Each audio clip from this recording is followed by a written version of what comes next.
Good morning, friends.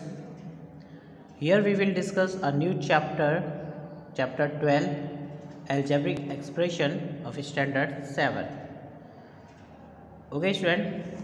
तो first हम लोग समझते हैं कि what is the meaning of algebraic expression.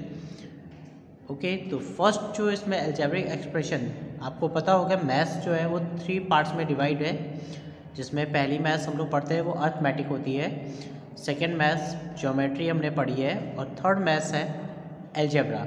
उसी का ये एक टॉपिक है algebraic expression.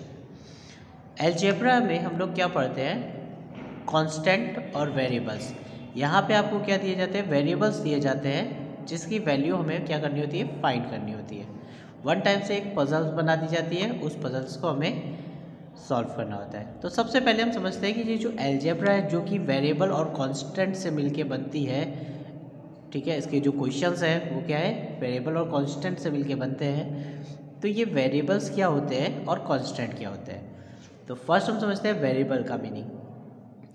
We use x y l m dash dash dash etcetera to denote variable. ठीक है, तो हमने जिस भी मैथ्स में आपने देखा होगा कि हम लोग x y z l m ऐसे कोई भी अल्फ़ाबेट्स यूज़ करते हैं, ठीक है, तो वो अल्फ़ाबेट्स जो होते हैं वो कहलाते हैं वेरिएबल्स. अब variables can take various value. Variable की कई सारी वैल्यू हो सकती है. Its value is not fixed. इसकी वैल्यू फिक्स नहीं होती है. अब कांस्टेंट क्या होते हैं, a constant has a fixed value. Example में 100, 4, 5 एक्सेट्रा. जैसे कि सपोज करिए कि मैंने आपको बोला कि गिव मी 5 रुपीज़, मुझे 5 रुपये दो. ठीक है, मैं कहता हूँ कि गिव मी 5 रुपीज़. तो आप सभी, अगर मान लीजिए क्लास की बात हो तो उस क्लास में 30 स्टूडेंट बैठे, तो 30 स्टूडेंट मुझे क्या करेंगे, 5 रुपीज़ आके दे जाएंगे, राइट. पर मैं ऐसा बोलूँ give me y rupees, give me y rupees, तो हर एक स्टूडेंट कंफ्यूज हो जाएगा कि हम कितने पैसे देने हैं मुझे. वाई रुपीज़ का मतलब तो किसी को पता नहीं है. तो सपोज करिए कि मैंने बोला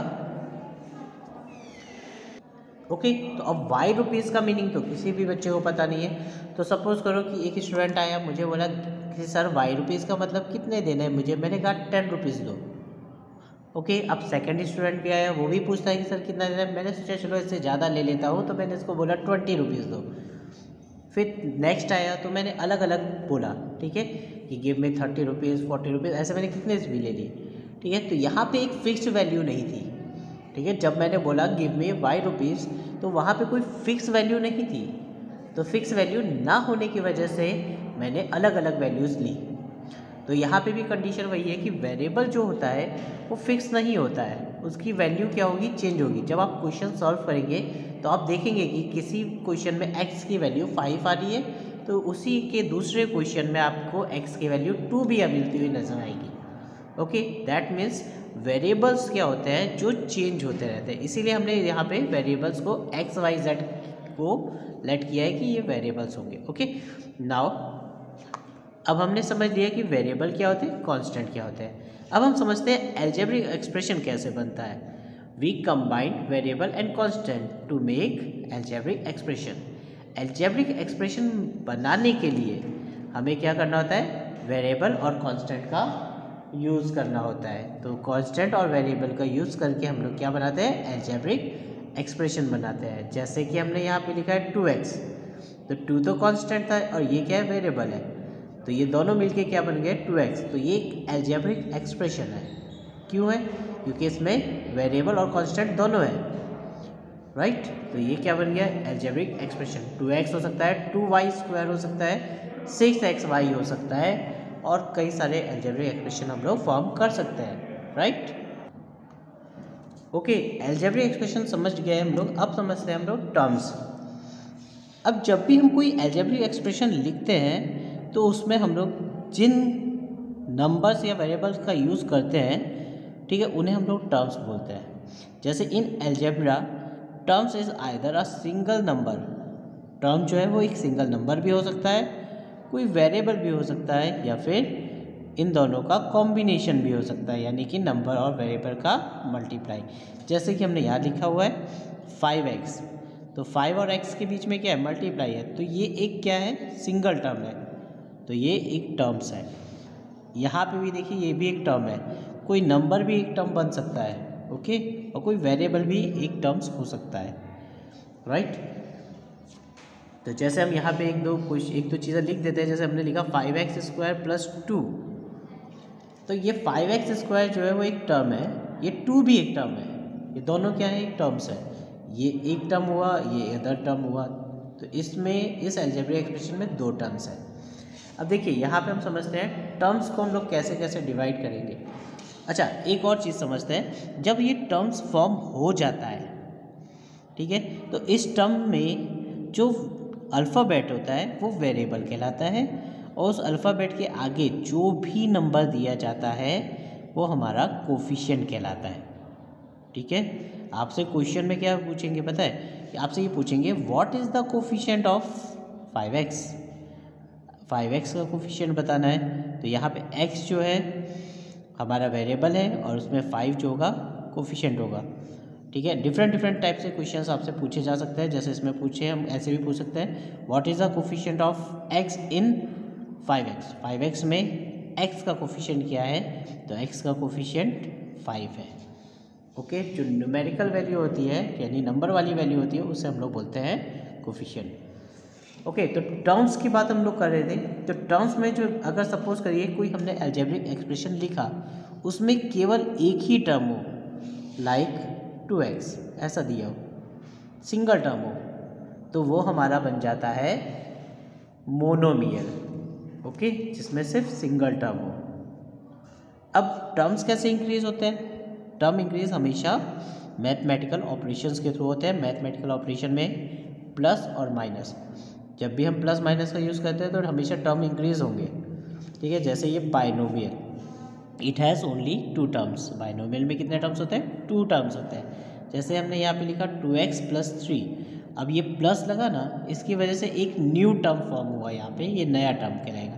ये सिंगल टर्म है तो ये यहाँ पे यहाँ तक अगर इतना ही होता तो ये मोनोमियल होता, पर +3 हो गया, इस वजह से ये क्या बन गया, बाइनोमियल हो गया। इसके अंदर कितने टर्म्स हैं, एक टर्म ये है, एक टर्म ये है, तो 2 टर्म्स है, राइट। इसी तरह आप चलते हैं, बात करते हैं ट्राइनोमियल की। तो ट्राइनोमियल जैसे ही इसके नाम से ही पता चलता है, ट्राई मतलब 3, तो ट्राइनोमियल में कितने टर्म्स होंगे, 3 टर्म्स होंगे।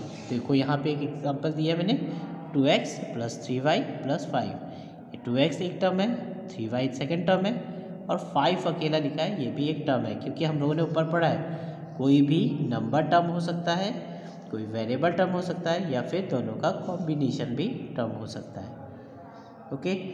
अब हम समझते हैं पॉलिनोमियल। तो पॉली वर्ड तो आपको पता होना चाहिए कि पॉली का मतलब क्या होता है। पॉली मीन्स होता है many, poly means many, many मतलब बहुत सारे, तो जिसके अंदर 3 टर्म्स से ज़्यादा होते हैं, मोर देन 3 टर्म्स, 3 टर्म्स से ज़्यादा टर्म्स हो जाए तो आप समझ जाइए वो क्या कहलाएगा, हमारा पॉलिनोमियल, ओके स्टूडेंट। चलिए अब हम लोग थोड़ा सा समझते हैं, यहाँ तक हमने क्या क्या चीज़ें सीखी। हमें पता चला कि वेरिएबल क्या होता है, कांस्टेंट क्या होता है, अलजेब्रिक एक्सप्रेशन कैसे बनता है, टर्म्स कैसे होते हैं, टर्म्स के कितने टाइप हैं। अब हम लोग समझते हैं कि अगर हमारे पास कोई टर्म है तो उसके फैक्टर्स कैसे लिखें, okay, how to write the factors. तो जैसे सपोज करो हमने एक टर्म यहाँ पे लिया है 2x² तो 2x² y के अगर हम फैक्टर्स देखें तो 2 का तो 2 ही हो जाएगा, और x² का मतलब x को हमें 2 टाइम लिखना है, x इंटू एक्स और इंटू वाई, ओके। यानी कि इन सबको मल्टीप्लाई करके अलग अलग करके लिख देना है, यानी सेपरेट करके लिखना है, ओके। जैसे हमें ये दिया है 3x² + y², तो पहले तो इसे सबको अलग अलग कर दो, तो 3 अलग हो गया, x² में 2x थे तो दोनों को अलग अलग करके लिख दिया, x इंटू एक्स, प्लस है तो प्लस ही लिखेंगे, y² है तो y इंटू वाई 2 बार लिख दिया। तो ओके, तो यहाँ पे हमने क्या किया, इस टर्म को फैक्टराइज कर दिया, फैक्टर कर दिया इस टर्म के, ओके। अब हम समझते हैं लाइक और अनलाइक टर्म्स क्या होते हैं।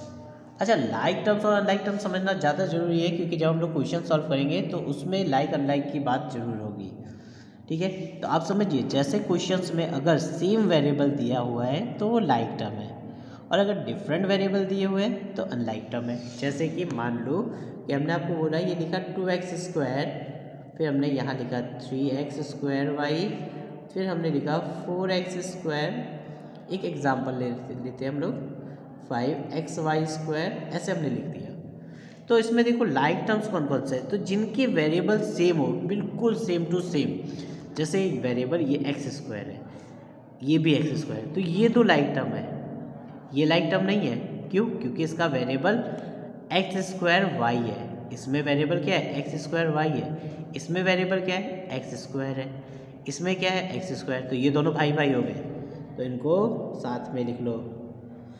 ओके, और ये सब कैसे है, ये देखो यहाँ पे x² है पर इसका वेरिएबल हमारा x²y है, यहाँ भी है पर यहाँ पे x है और y² है, यानी ये तो क्या है डिफरेंट डिफरेंट है। ठीक है, तो ये अगर हम देखें तो ये कैसे है अनलाइक टर्म्स है, इसके अकॉर्डिंग भी अगर हम देखें तो ये दो अनलाइक टर्म है, ये और ये कैसा है अनलाइक है, पर ये और ये वाला कैसा है लाइक है। यानी कि अगर हम फर्स्ट सेकंड थर्ड और फोर्थ माने तो फर्स्ट और सेकंड अनलाइक टर्म है, फर्स्ट और थर्ड लाइक टर्म है, फर्स्ट और फोर्थ अनलाइक टर्म है, सेकंड और वन तो पढ़ ही चुके हैं कि अनलाइक है, सेकंड और थर्ड अनलाइक टर्म है। ओके, सेकंड और फोर्थ ये भी अनलाइक टर्म है। ओके, फोर्थ और फिफ्थ थर्ड और फोर्थ ये भी कैसे अनलाइक है। क्लियर? तो लाइक में हमें सिर्फ देखना क्या है कि वेरिएबल कंप्लीटली मैच करने चाहिए, वेरिएबल एक वेरिएबल में भी इधर से उधर कुछ नहीं होना चाहिए। ओके, हाँ, अगर ऐसा आपको दिया है कि x² दिया है या फिर ऐसा दिया है yx², तो ये दोनों सेम है, क्योंकि मल्टीप्लाई में तो हम आगे पीछे लिख सकते हैं, तो ये और ये जो है सेम कहलाएंगे, लाइक टर्म्स है। Clear student? ओके स्टूडेंट, तो यहाँ पे आपका अलजेब्रिक एक्सप्रेशन का इंट्रोडक्शन फिनिश हो जाता है। आपको ये इंट्रोडक्शन 2-3 बार देखिए, समझने में आ जाएगा आपके, तो आपको क्लियर होगा कि अलजेब्रिक एक्सप्रेशन क्या होते हैं और इनका जो वैल्यू, जो हमें अल्फ़ाबेट्स दिए उन्हें हम क्यों बोलते हैं वेरिएबल, और कांस्टेंट को क्यों कांस्टेंट बोला जाता है। ये सारी चीज़ें आपको इस वीडियो में समझ में आ जाएंगी। Okay, thank you.